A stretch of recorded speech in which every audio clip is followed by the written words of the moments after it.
So, one of the most repeated narratives I hear when it comes to what's happening in the Middle East is what about the innocent Palestinians? When have we ever given a shit about the innocent populace of the country that started the fight? And once again, the older millennial distorts reality. It's not true that politicians and public opinion didn't care. They were just not as exposed to the ravages of war as they are today. In fact, they created international treaties like the Hague Convention or the Geneva Convention that unfortunately were hard to enforce at the time. But things started changing when the average person became face to face with the ravages of war through pictures like this, for example. War itself has also changed. You now often have an attacking country whose civilian population goes largely unscathed, while the other country, the country that's being attacked, is the one suffering the brunt of it. Why the uproar specifically in Gaza? Because you have an army which incidentally and technically has been an invading army for the last 60 years by international standards.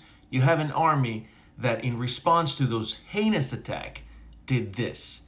This is not warfare. This is wiping out a population. You understand how warped and sinister it is to think that because in the past, in history, people have not cared about the civilian population of the attacking army, that for that reason we shouldn't worry about it today that we know what happens to that population. Because today we're exposed to it. We're exposed to it every day, to photos like this or worse than this of children and old people crying paralyzed in fear because of warfare. And yet your position is we didn't care about it in the past, why should we start worrying about it today? Which I think is at least on brand with your I don't care about others attitude.